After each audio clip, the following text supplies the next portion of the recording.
warahmatullahi wabarakatuh. Perkenalkan, nama saya Azifa Resetya. Saya dari kelas 2023G dengan NIM 23010684089. Di sini saya sebagai pemateri yang akan mewawancarai salah satu guru dengan pertanyaan tentang Pancasila. Sebagai narasumber, silakan perkenalkan diri. Perkenalkan, nama saya Dwi Ayu Sari. Saya seorang guru mengajar di sekolah SMA di sekolah swasta di Surabaya. Baik, apakah Mbak sudah siap untuk diwawancarai? Insya Allah siap. Kalau boleh tahu, saya mau bertanya, menurut sampean, apa yang sampean pahami tentang Pancasila? Pancasila, menurut pendapat saya, Pancasila itu sebuah dasar negara Indonesia, di mana itu sebagai pedoman bangsa Indonesia dalam menjalankan aktivitas, menjalankan peran sebagai bangsa Indonesia, sehingga di situ Pancasila itu sebagai perekat bangsa.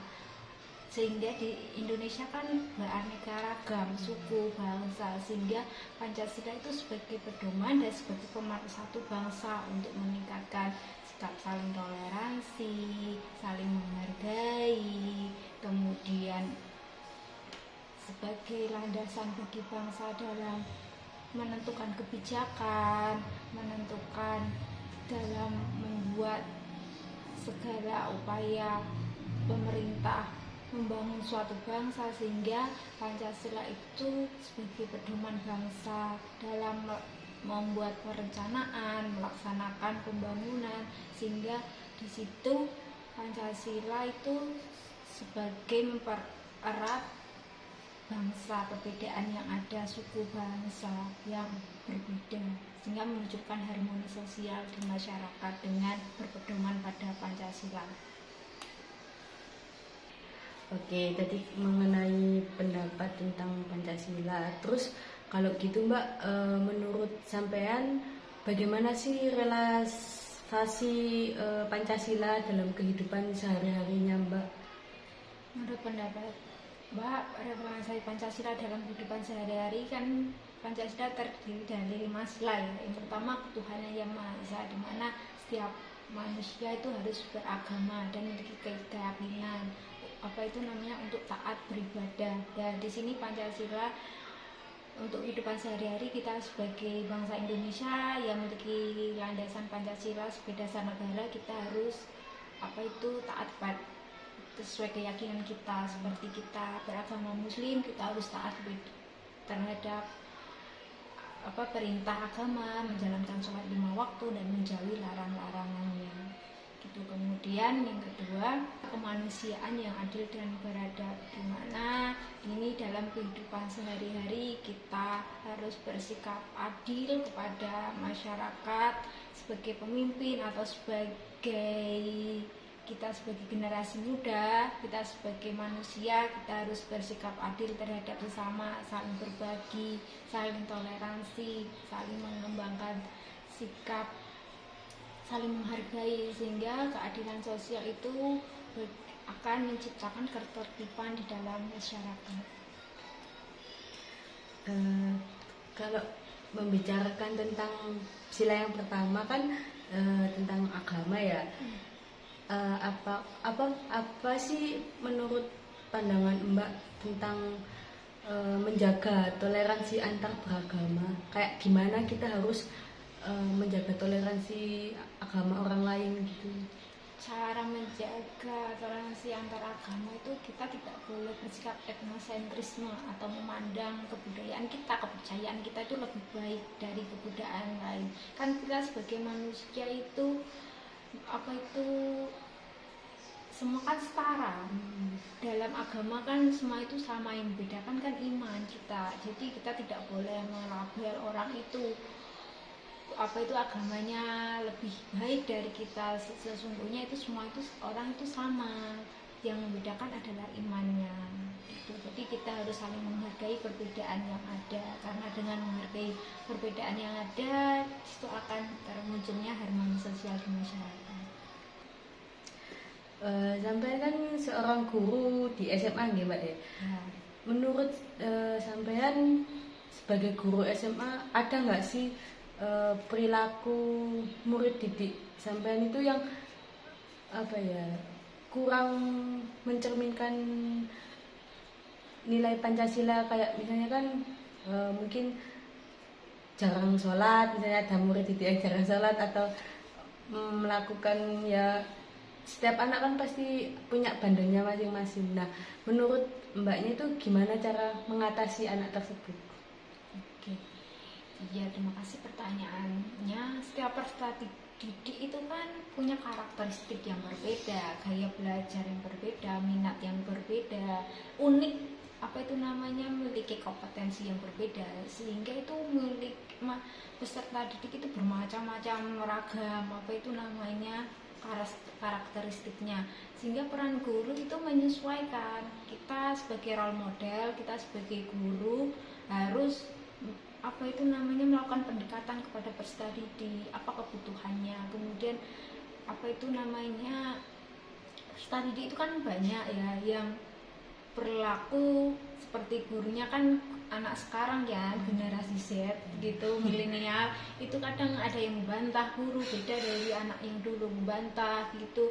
Kemudian ada yang tidak taat kepada aturan atau perilaku yang ada di sekolah, itu kan tidak mencerminkan Pancasila kan. Dan berhubung sekarang kurikulum merdeka kan menggunakan apa itu namanya profil pelajar Pancasila untuk agar peserta didik itu memiliki jiwa Pancasila yang bergotong royong, toleransi, sehingga menumbuhkan identitas bangsa sesuai dengan kebudayaan bangsa Indonesia. Dan menurut saya itu kita sebagai peserta didik itu harus memahami peserta didik itu sebagai role model, melaksanakan pembelajaran sesuai dengan kebutuhan peserta didik, di mana peserta didik itu guru tidak boleh menganggap peserta didik itu bodoh, karena itu tugas kita, peran kita menuntun peserta didik itu untuk mengembangkan minat dan bakatnya dalam belajar, sehingga menurut saya untuk menciptakan peserta didik yang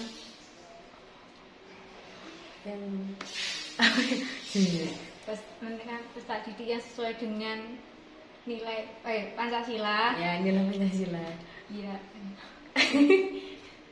Meningkatkan peserta didik sesuai nilai Pancasila itu ya menumbuhkan gotong royong, kemudian guru itu sebagai role model memberikan contoh yang baik, kemudian sewaktunya contoh kayak seperti Pancasila nilai religius, saat pembelajaran atau saat setelah pembelajaran waktunya sholat zuhur, guru itu tidak apa itu menyuruh saja, tapi bertindak bersama-sama muridnya, bersama menuntun muridnya, ayo kita sholat bersama gitu.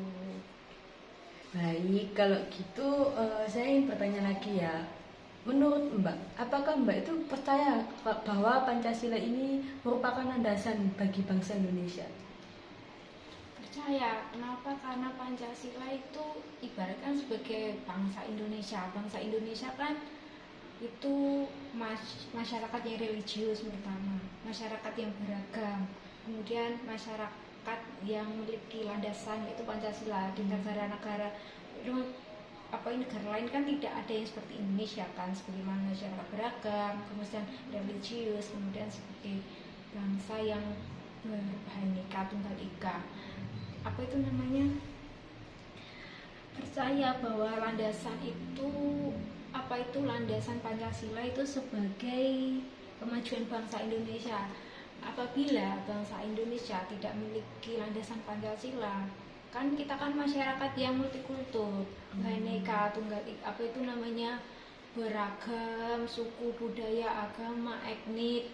Apabila tidak ada pedoman seperti Pancasila, itu akan tidak adanya rasa toleransi, tidak adanya saling menghargai, itu akan terjadinya konflik di masyarakat. Kita sebagai negara yang besar, apabila itu tidak terjadinya saling menghargai, toleransi, mementingkan diri sendiri, bersikap etnosentris, akan terjadinya perpecahan. Kita sebagai bangsa Indonesia kan sudah berapa tahun dijajah dengan bangsa lain. Untuk memerdekakan itu kan butuh waktu yang lama. Lah, kita sekarang sebagai generasi muda itu meneruskan yang sudah dimerdekakan para pahlawan terdahulu. Sehingga peran kita gimana sesuai dengan landasan Pancasila. Pancasila ini merupakan landasan yang bagi bangsa Indonesia itu penting. Yang pertama itu saling menghargai agama yang ada, kebudayaan yang ada, merangkul seluruh masyarakat lapisan atas bawah, tidak memandang status sosial, semua itu dianggap sama. Sehingga di situ tujuannya itu mewujudkan harmoni sosial di masyarakat, mewujudkan ketentraman di masyarakat. Dengan terjadinya harmoni sosial di masyarakat akan tidak terjadinya konflik sosial, kemudian kekerasan, kemudian peperangan antar suku. Sehingga Pancasila itu menurut saya itu sebagai pedoman yang sangat baik bagi bangsa Indonesia yang beraneka ragam. Oke. Baik Mbak, saya mau tanya lagi nih, bagaimana ya pendapat sampean tentang penerapan nilai Pancasila dalam aspek politik, sosial, sama pendidikan? Baik, dalam penerapan Pancasila dalam berbagai aspek seperti pendidikan, politik, sosial, yaitu dalam bidang pendidikan, Pancasila menjadi landasan untuk membentuk karakter dan kepribadian peserta didik. Kayak itu tadi ya. Profil pelajar Pancasila yang sekarang direncanakan dalam kurikulum Merdeka. Kemudian dalam bidang politik memberikan dasar untuk menjaga stabilitas dan keberagaman dalam sistem demokrasi Indonesia, di mana setiap masyarakat bebas berpendapat, bebas mengungkapkan pendapat. Ya, apa yang mereka inginkan, hak dan suara seperti pemungutan dalam pemilihan kita pemilu kita memiliki hak dan suara untuk pemilih gitu. Kemudian sedangkan dalam aspek sosial Pancasila menjadi pijakan untuk memperkuat persatuan dan mengatasi konflik dan ketimpangan sosial. Namun tantangan dalam penerapan Pancasila memastikan keselarasan dan prinsip-prinsip dengan realitas serta menjamin perlindungan terhadap hak asasi manusia dan kebebasan. Izin pertanyaan, kita tadi kan bahas tentang pemilu-pemilu nih ya. Nah, gimana sih tanggapan Mbak mengenai orang yang golput, kayak nggak milih gitu? Kan harusnya kan setiap manusia yang sudah ber-KTP kan memiliki hak untuk memilih salah satu calon buat presiden, entah DPR atau apa gitu. Nah, menurut Mbak, tanggapan Mbak mengenai orang yang golput itu seperti apa? Tanggapan saya, menurut pendapat saya, kita kan sebagai masyarakat yang demokrasi, bebas berpendapat dan memiliki hak suara, sehingga suara kita itu menentukan pemimpin bangsa, menentukan Indonesia ke depannya seperti apa. Sehingga menurut saya orang yang golput itu mungkin satu, dia belum tahu visi misi tentang calon, dia itu bingung, sehingga itu pentingnya interaksi dengan interaksi dengan sesama manusia untuk mengetahui tentang visi misi, atau dia itu melaksanakan dengan mencari informasi tentang wawasan gitu ya. Wawasan. Kemudian yang satu itu ya kita bahas tadi, mementingkan diri sendiri nih, yaitu dimana itu kan dia memiliki hak, memiliki suara untuk memilih, tetapi dia mementingkan diri sendiri, dia tidak peduli dengan situasi politik yang ada, seperti tidak menyuarakan suaranya. Kan kita kan sebagai bangsa, sehingga kita harus memilih untuk pemimpin bangsa Indonesia, sehingga itu kita tidak boleh mementingkan diri sendiri. Kita juga makhluk sosial, dan makhluk sosial itu kan diberi kebebasan untuk berpendapat, sehingga itu peluang kita dalam melaksanakan demokrasi yang ada di masyarakat gitu menurut saya. Kita tadi sudah banyak sekali membahas tentang Pancasila dalam faktor pendidikan, sosial, politik, terus siswa. Nah, saya penasaran banget nih, menurut pendapat Mbak itu gimana sih menerapkan Pancasila di kehidupan keluarga? Kan setiap orang punya keluarga. Nah, itu gimana cara menerapkan Pancasila di keluarga? Kayak apa contohnya? Untuk pendapat saya ya, penerapan Pancasila dalam lingkungan keluarga kan sebagai apa itu namanya lembaga utama sebagai bagi anak, bagi apa itu untuk mendidik karakter. Sehingga di sini Pancasila peran dalam keluarga itu seperti orang tua memberikan contoh yang terbaik bagi anaknya, mendidik dengan nilai-nilai karakter agama, anak bersikap, saling menghargai, kemudian apa itu menerapkan pendidikan agama yang baik, menuntut budaya dan nilai-nilai sesuai norma yang ada di masyarakat. Kemudian anak berperan menghormati orang yang lebih tua, saling membantu orang tua, dan orang tua selalu mendengarkan anak, selalu membimbing anak sesuai dengan nilai dan norma yang berlaku di masyarakat.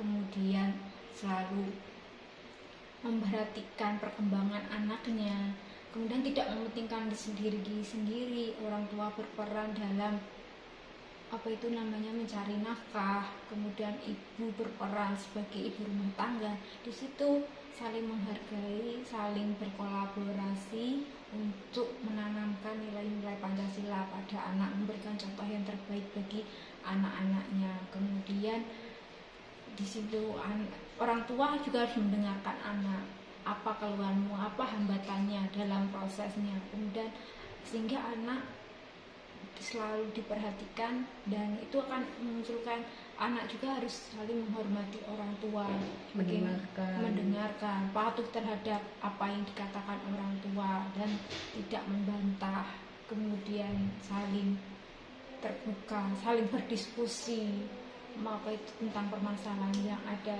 sehingga di situ terciptanya nilai-nilai harmoni, apa ini nilai-nilai sosial sesuai nilai Pancasila. Itu menurut pendapat saya. Kayak banyak banget ya, kayak menurut pendapat Mbak. Nah, ya, ada satu pertanyaan lagi yang mungkin agak susah ya. Kan di Indonesia ini kan untuk hukuman anak di bawah umur kan ditetapkannya kan belum kayak terlalu keras gitu ya. Terus banyak sekali anak di usia di bawah umur itu kayak melakukan tindakan-tindakan yang tidak patut dicontoh dan sangat kriminal. Contohnya kayak ada anak SD membuli adik kelasnya sampai ada yang meninggal. Terus pemerintah itu tidak menempatkan hukumannya itu sesuai dengan yang berat gitu loh, karena dengan alasan anak itu masih di bawah umur. Nah, menurut pendapat Mbak itu gimana cara menanggapi menanggapi tentang masalah ini gitu? Menurut pendapat saya mengenai permasalahan itu dilihat dari beberapa faktor. Mungkin dilihat dari faktor keluarganya bagaimana. Mungkin anak itu nakal, biasanya anak itu kan berperilaku menyimpang itu karena orang tuanya, kemudian lingkungannya, kemudian lingkungan belajarnya. Ya, seumpama di lingkungan itu tidak adanya nilai-nilai yang baik, sehingga anak itu terjerumus kepada nilai-nilai buruk. Sehingga di sini peran keluarga, peran pendidikan, peran masyarakat penting dalam mewujudkan membentuk karakter anak. Menurut pendapat saya, anak itu melaksanakan bullying itu karena lingkungannya, karena mungkin faktor lingkungannya, kemudian nilai agama yang didirikan kepada orang tuanya itu belum maksimal, sehingga terjadinya perilaku yang tidak diinginkan, berperilaku menyimpang. Mungkin teman ini, anak SD ini masih kecil sudah berinteraksi dengan lingkungan yang tidak baik, contoh di masyarakat. Kemudian orang tua tidak memperhatikan pertumbuhan anaknya. Di sini kan sekarang kan orang tua sibuk dengan pekerjaannya, sehingga waktu untuk bersama anak itu tidak terlalu intensif karena mereka memiliki pekerjaan menyibukkan diri sendiri. Kemudian lembaga pendidikan, guru itu kan yang mendidik di sekolah, tapi setelah mereka pulang dari sekolah itu kan sudah bukan tanggung jawab seorang guru. Iya, kan guru kan ibu rumah kedua bagi anak. Sehingga di sini tuh peran orang tua sangat penting dalam mendidik anak, apalagi itu anak yang masih di bawah umur, masih SD, membullying temannya. Itu menurut pendapat saya nilai karakternya yang kurang, kemudian pendidikan agama, peran orang tua yang utama, kemudian masyarakat, bagaimana kita melihat lingkungan masyarakatnya, apakah lingkungan masyarakat itu berperilaku menyimpang. Kan anak itu melakukan menyimpang kan tergantung lingkungannya di masyarakat itu seperti apa. Kalau lingkungannya baik, ya akan menumbuhkan sikap yang baik.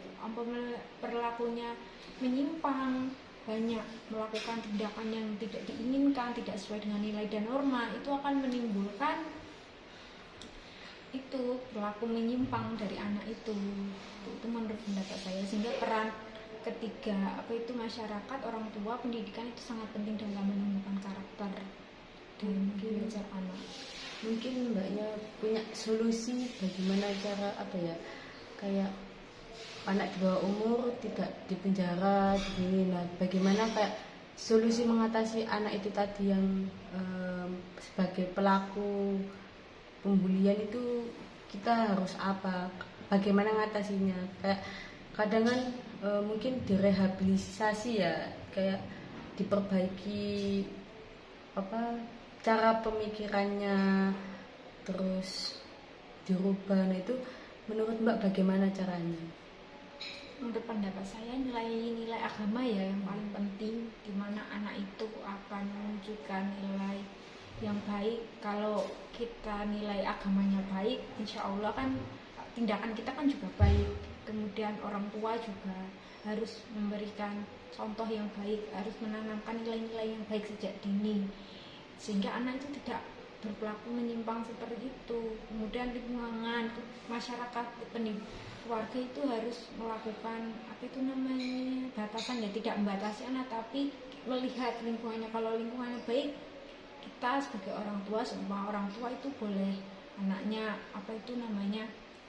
melaksanakan interaksi dengan masyarakat. Tapi itu kalau lingkungannya tidak baik, orang tua itu membatasi yang tidak baik itu. Sehingga di sini pendidikan agama yang paling penting bagi anak, sehingga anak tidak melakukan penyimpangan. Tentunya pendidikan agama, kemudian penguatan pendidikan karakter yang oleh lembaga sekolah, kemudian orang tua itu membimbing anak agar anak itu tidak berperilaku menyimpang.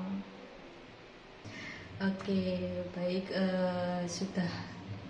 terima kasih sudah menjawab semua pertanyaan. Mohon maaf apabila saya bertanya salah atau ada pertanyaan yang agak membingungkan ya mbak ya.